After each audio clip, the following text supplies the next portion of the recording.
We choose to go to the moon in this decade and do the other things, not because they are easy, but because they are hard. Because that goal will serve to organize and measure the best of our energies and skills. Because that challenge is one that we're willing to accept, one we are unwilling to postpone, and one we intend to win, and the others too. That was President John F. Kennedy in 1961. I'm Patrick Moore. Throughout the years of the Apollo program, I had the privilege of presenting all the live coverage on British television. The video you're about to see will tell this history of the Apollo missions. I'm here in the Space Gallery at the Science Museum in London to tell the story. Here, undoubtedly, is one of the best space exhibitions outside the USA. And throughout this program, we'll take time to look at many of its fascinating exhibits. In 1961, Kennedy had spoken to the United States Congress. I believe this nation should commit itself, before this decade is out, to landing a man on the moon and returning him safely to the Earth. Bold words indeed. But it was the Soviet Union that had started the space age in October 1957 by launching Sputnik 1, the first of all artificial satellites. It was the Soviet Union who sent the first unmanned probes to the moon in 1959 and had obtained the first pictures of its far side. And it was the Soviet Union that had launched the first man to orbit the Earth, Yuri Gagarin. Yet Kennedy gave America less than 10 years to achieve the first moon flight. Of landing a man on the moon and returning him safely to the Earth. Apollo was born. Astronauts were selected. The original 7 included Alan Shepard, but not Neil Armstrong. The investigation of the moon went on. It was again the Russians who made the first automatic controlled landing, but American surveyors followed. And even more importantly, the orbiters flew round and round the moon and provided detailed pictures of the entire surface. I think that's an interesting thing. This one piece will make 52 layers. Watch on mobile devices or the big screen, all for free. No subscription required. Various bogies were disposed of. The moon was not covered with a treacherous layer of dust, as some astronomers believed. The great dark plains, still miscalled seas, even though there never been any water in them, were firm enough to bear the weight of a spacecraft. The moon had no air, but so far as could be ascertained, neither did it contain anything harmful. Its mountainous, cratered landscape awaited the arrival of man. America had some helpers. Werner von Braun, who built the V-2 rockets at Peenemünde in the Baltic during the war, was in their team, and his expertise was unrivaled. If we look above where I'm standing, there's an example of his work, an actual V-2 rocket. The lunar project started to become international, though the Soviet Union was aloof and was planning its own moon landing, even though the Russians had to abandon it when it became painfully clear that their rockets were not sufficiently reliable. But American orbital satellites became more and more sophisticated. Space dockings, space maneuvers, all went well, more or less. More astronauts joined the program, including 3 named Neil Armstrong, Edwin, Buzz Aldrin, and Michael Collins. In orbit, or en route to the moon, there's no weight. Gravity is neutralized, but fears of excessive space sickness or loss of orientation proved to be groundless. So was the fear that spacecraft flying beyond the atmosphere might be battered by meteoroids. By 1967, everything was on schedule. Then, on January the 22nd, disaster struck. 3 Apollo astronauts, Grissom, White and Chaffee, were carrying out a ground test. They were inside an Apollo module when there was a sudden call of fire. Nothing could have saved the astronauts, America's first space martyrs, though sadly not the last. It says much for the planners and the resolve at NASA, America's space agency, that in less than 2 years, Apollo was once more on schedule. S4B pre-press complete. Roger. 5 booster. S1C pre-press complete. We're on in. An Apollo mission is not so straightforward as might be thought. What you can't do is to take off, go to the moon, and come back in a single, uncomplicated vehicle. Takeoff is by rocket booster, and the power needed is immense. Let's go, all engines. Roger. Okay, Fido, how's it look? Looks good here, flight. Good agreement. Okay, booster, how do you look?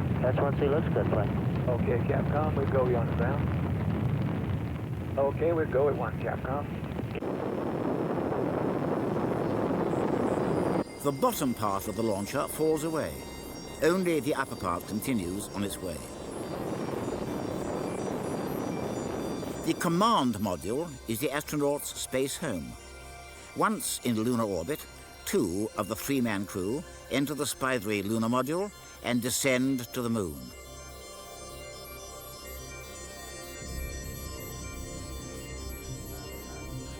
When they're ready to leave, they use the lower stage of the lunar module as a launching pad. Right away, Houston. Vector good. Ag side. Good over. Roger, you have good thrust.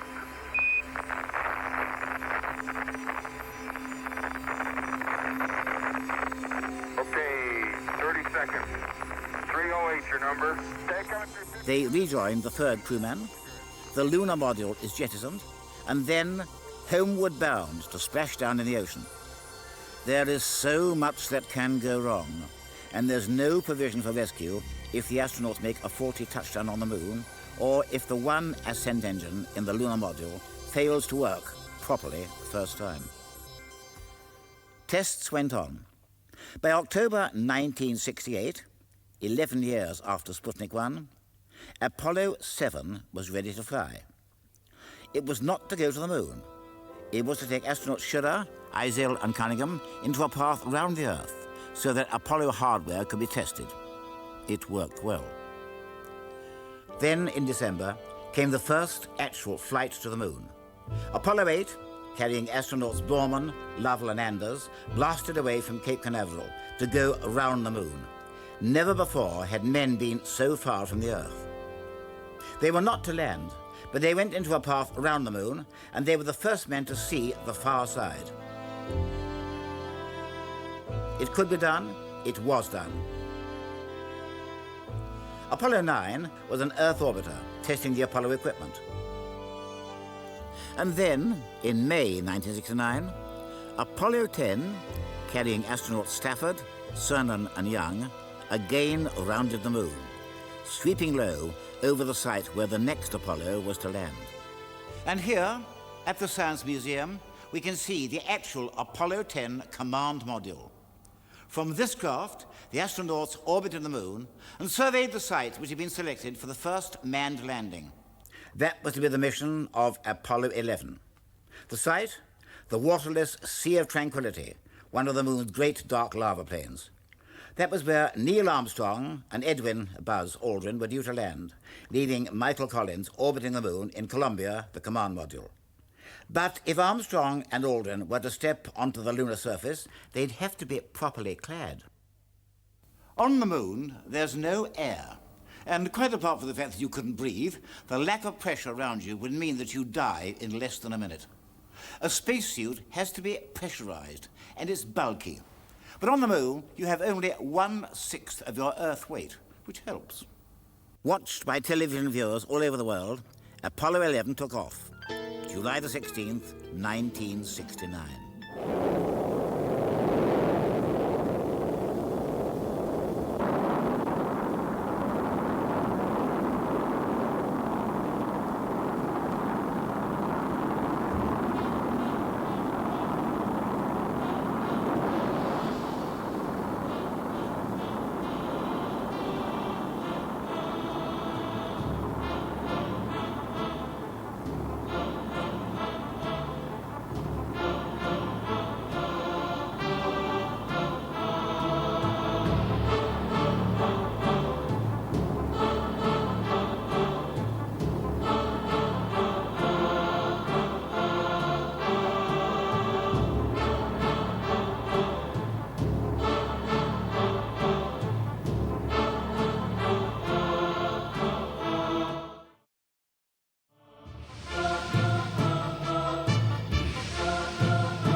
It reached the neighborhood of the moon in 3 days and went into orbit.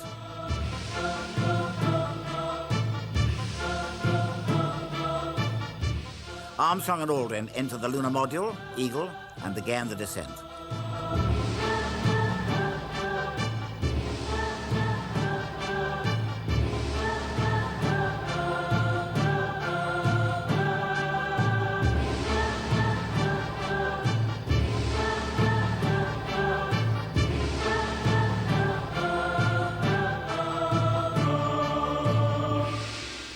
Armstrong brought the Eagle down manually. It was a hazardous business. There could be no second chance.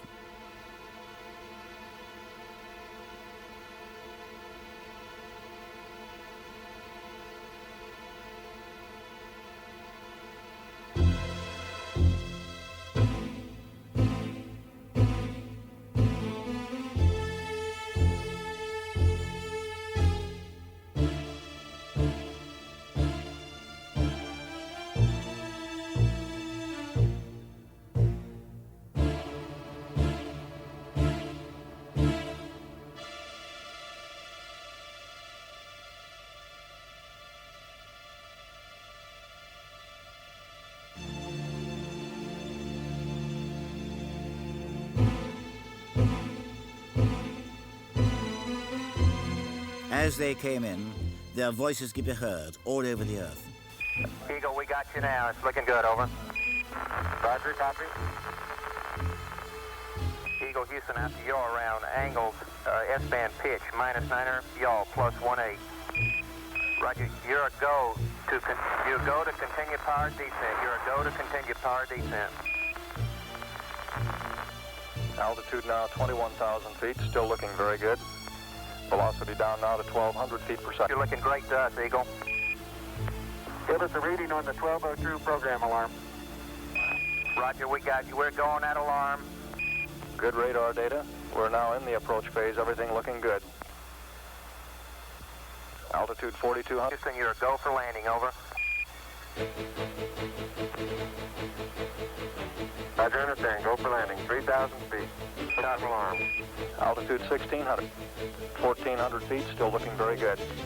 700 feet, 21 down. 33 degrees. 100 feet down at 19. 1201. 1201. Roger, 1201 alarm. We're go. Same tide. We're go. Altitude, velocity, light. 8.5 down. 20 feet. 15 forward. 11 forward, coming down nicely. 200 feet. 4.5 down. 5.5 down. 60 seconds. Lights on. 6. Down 2.5. Forward. Forward. That's 40 feet, down 2.5. Picking up some dust. 4 forward. 4 forward. Drifting to the right a little. That's 8. Contact light. Okay, engine stop. We copy you down, Eagle. Tranquility Base here. The Eagle has landed. At 4 minutes to 4 in the morning, British summer time, on July the 21st, Armstrong finished his descent down the ladder. I'm going to step off the limb now. That's one small step for man, one giant leap for mankind. Aldrin described the scene as magnificent desolation. Though it was daytime, the sky was jet black. On the airless moon, the sky is always black. Nothing moves. There's no wind, no weather, no sound. As Armstrong and Aldrin erected the American flag, they knew that it couldn't flutter.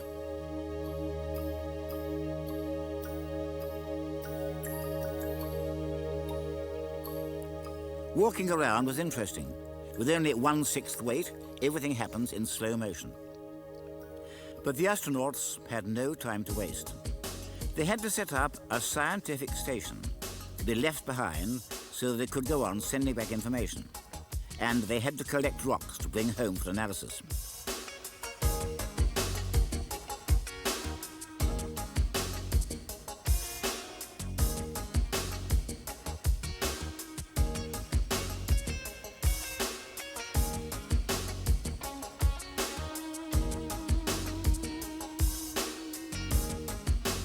For over 2 hours, they stayed on the surface.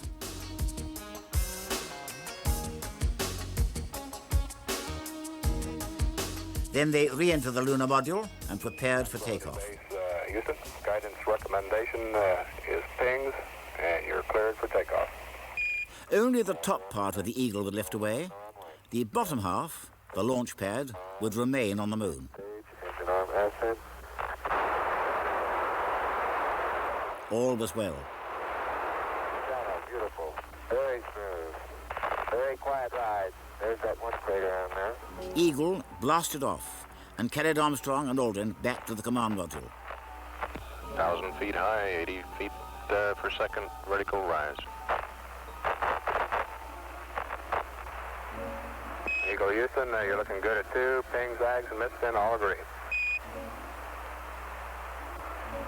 We're going right down US 1. Eagle Houston, going right down the track. Everything's great.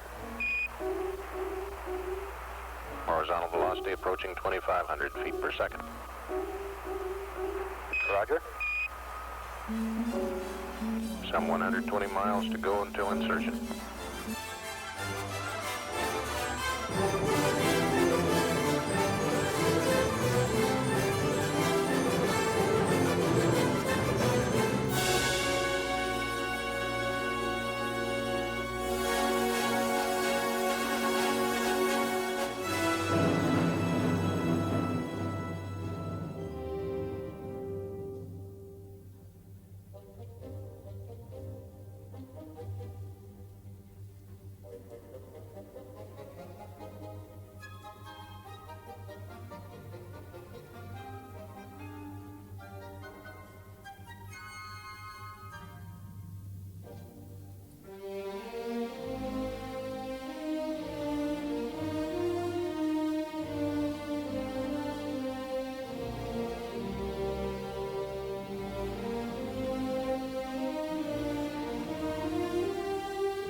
They rejoined Collins, the Eagle was jettisoned, and the astronauts came home to splash down in the Pacific Ocean.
some way, when those two Americans stepped on the moon, the people of this world were brought closer together.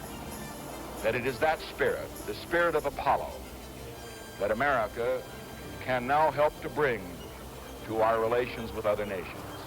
The spirit of Apollo transcends geographical barriers and political differences. It can bring the people of the world together in peace.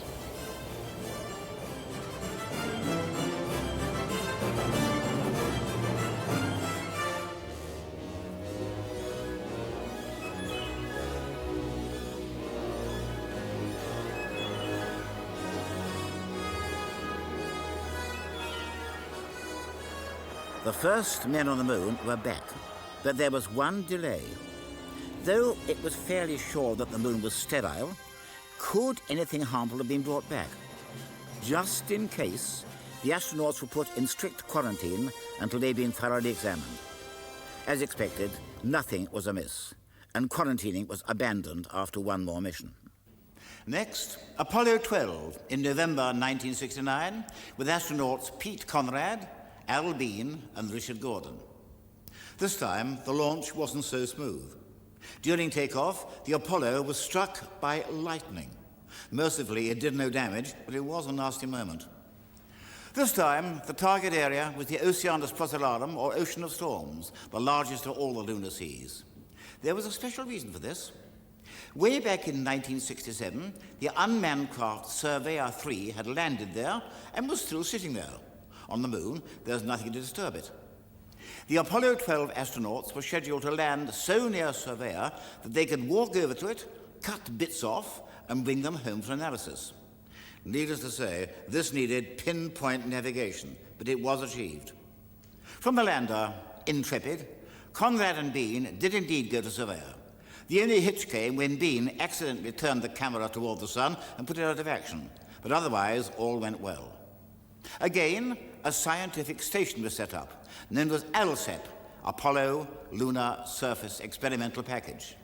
There were experiments of all kinds, and all worked. Once again, the return journey was flawless.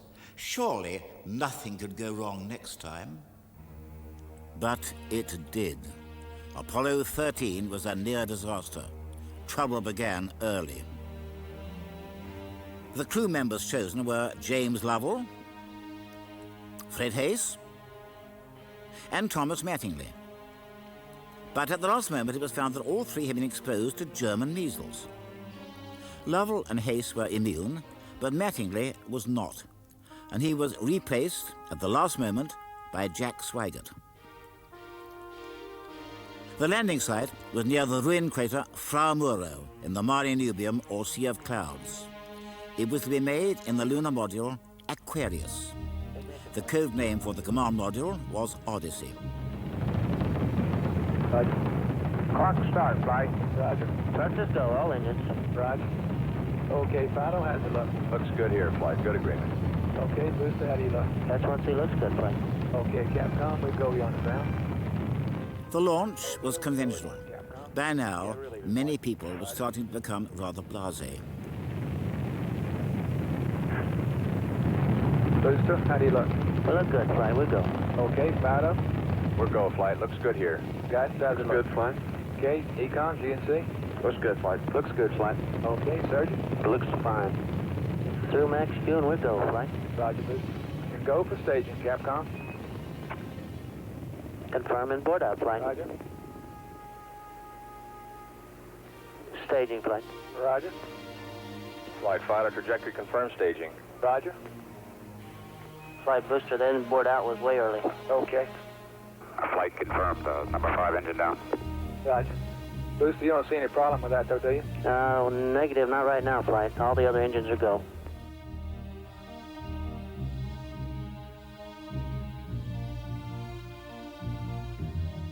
Odyssey had to be docked with Aquarius. This obviously was very much of a precision operation.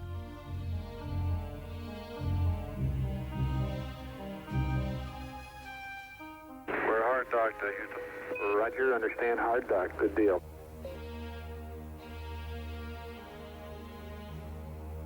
Okay, I can see the S4B now at the hatch window. But when Apollo 13 was 178,000 miles from Earth, there was a sudden drama. 13, we've got one more item for you when you get a chance. We'd like it to stir up your cryo tanks. In addition, I have Shaft and Trunnion for a look at the Comet Bennett if you need it. Okay, stand by. Houston, we've had a problem here. 5 guidance. Go guidance. We've had a hardware restart. I don't know what it was. Okay. Houston, we've had a problem. We've had a main B bus undervolt. You see an AC bus undervolt there, guidance? Or ECOM? Negative, flight. I believe the crew reported it. We got a main B undervolt. We may have had an instrumentation problem, flight. Roger. And we had a pretty large bang associated with the caution and warning there. There'd been an explosion in the command module. The spacecraft had lost almost all its power. Part of the vehicle was blown out. It was a desperate situation. Brilliant improvisation, courage and skill saved the astronauts, though of course the lunar landing had to be abandoned. Using the engine of the lunar module Aquarius, the Apollo went round the moon and came home, though there were all sorts of emergencies. Okay, let's get the cameras put away. Let's get off in the burn. We have one chance now. It was a salutary reminder that space travel is risky. Had the explosion happened on the homeward journey, the astronauts would have been doomed. They would no longer have had Aquarius. Let's get it. Okay, copy that. Farewell, Aquarius, and we thank you. Okay, LOS in a minute or a minute and a half. At entry attitude, we'd like Omni Charlie. And welcome home. Thank you. I recall, Captain, that when I spoke to you on the phone, you said that you regretted that you were unable to complete your mission. I hereby declare that this was a successful mission. From the start, the exploration of space has been hazardous adventure. The voyage of Apollo 13 dramatized its risks.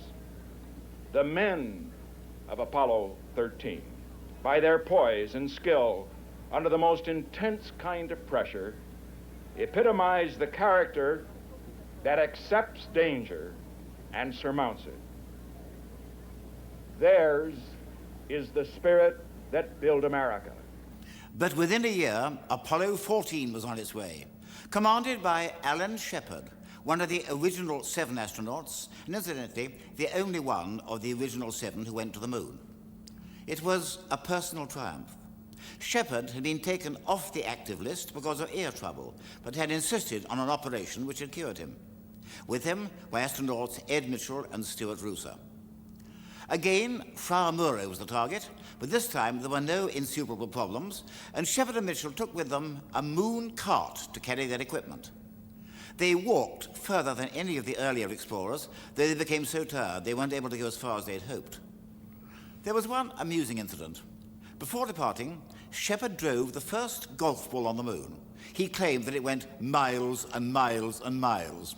I wonder whether it will ever be found. Apollo 15 was dispatched in the following July. Astronauts David Scott and Jim Irwin were scheduled to land in the foothills of the lunar Apennines, near a deep, gaping crack known as the Hadley Rill. The third crew member, Al Worden, will carry out a series of experiments in the orbiting command module. There was a new departure. With them, Scott and Irwin took a moon car, powered electrically to allow them to drive across the moon. It seems a flimsy thing, but it was designed to operate only on the moon where the gravity is weak, and it proved to be a great success. Lunar dust was something of a problem. As David Scott told me, it got into everything, but at least it wasn't as deep as had been feared before the first unmanned spacecraft had landed. Again, ALSEP was deployed, and the view of Hadley Rill was indeed amazing. 2 more Apollos remained. Apollo 16, in April 1972, landed in the lunar highlands. The walkers were John Young and Charles Duke, with Thomas Mattingly in the command module.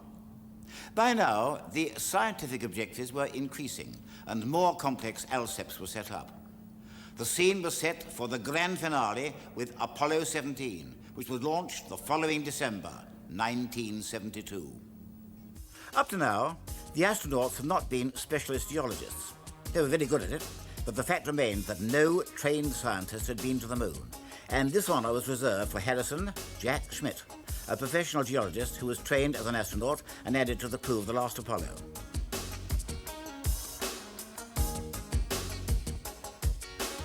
With him was a space veteran, Eugene Cernan, with Ron Evans in the command module. We're right where we wanted to be for Station 2, and it looks like a great place. The lunar module Challenger came down in the region of Taurus Littrow, near the edge of one of the lunar seas. Big blocks. It looks like quite a bit of variety from here. Different colors, anyway. Again, the moon car was brought into operation, and the astronauts drove around. Schmidt's expert knowledge proved to be invaluable. He could appreciate the nature of the rock and the soil, and nothing escaped him. Then, inside a small crater nicknamed Shorty, he found something very strange. Oh, hey! There is orange soil. Well, don't move it till I see it. It's all over. Orange. Don't move it till I see it. I've stirred it up with my feet. Hey, it is! I can see it from here. It's orange. Orange soil. What was it? Was it evidence of recent volcanic action? Alas, no. The color proved to be due to a very ancient glassy beads. But it was an exciting moment. It's trench time. Jack, that is really orange. The time had come to say farewell to the moon. It's a rock composed of many fragments, of many sizes, and many shapes. When we return this rock, or some of the others like it to Houston, we'd like to share a piece of this rock with so many of the countries throughout the world. We hope that this will be a symbol of what our feelings are, what the feelings of the Apollo program are, and a symbol of mankind that we can live in peace and harmony in the future.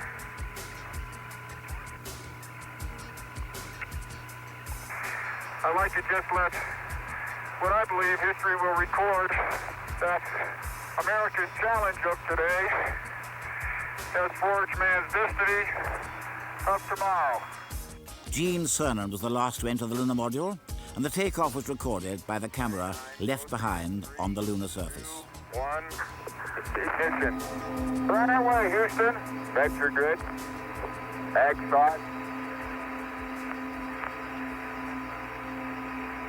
Pitch over. Roger, you have good thrust.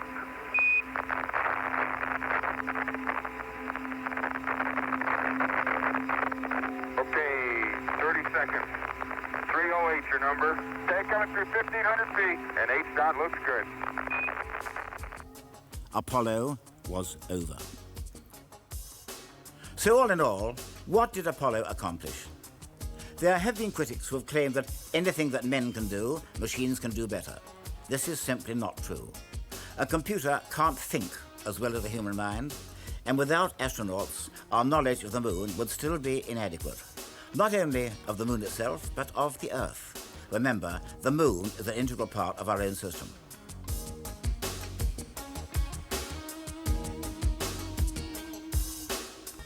Moreover, the various experiments left on the moon have been invaluable.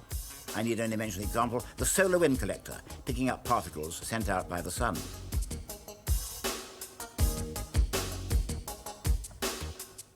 Above all, perhaps, Apollo looked to the future. Since 1972, no one's been to the moon. There have been a few unmanned sample and return probes, and of course the American spacecraft Clementine, which explored the moon from lunar orbit in 1994 and sent back superb pictures. But the way ahead lies clear. Cost? Well, lunar missions are expensive, or so it seems, until they're compared with even a minor war. Reusable craft will certainly bring the costs down, and of course the first of these was the space shuttle. But not all of the shuttle's hardware is reusable. However, various other concepts are now being tested and will be totally reusable. So the initial outlay may be expensive, but if all goes according to plan, the cost must be dramatically reduced in the long term. With the collapse of the USSR, international collaboration in space has increased. In 1995, Russians on board the shuttle Atlantis changed places with an American on the space station Mir. And all this leads on to a lunar base, which must surely be set up within the next couple of decades. It'll be of immense benefit to mankind, and who knows where it, in turn, will lead. Wherever we look, we come back to Apollo. True, the basic impetus was political, but before the end of the program, it had turned into science. Without it, we would never have gone much further beyond the Earth. So, when we have our lunar base, and men and women are working there, never forget those immortal words by Neil Armstrong. I'm going to step off the limb now. That's one small step for man, one giant leap for mankind.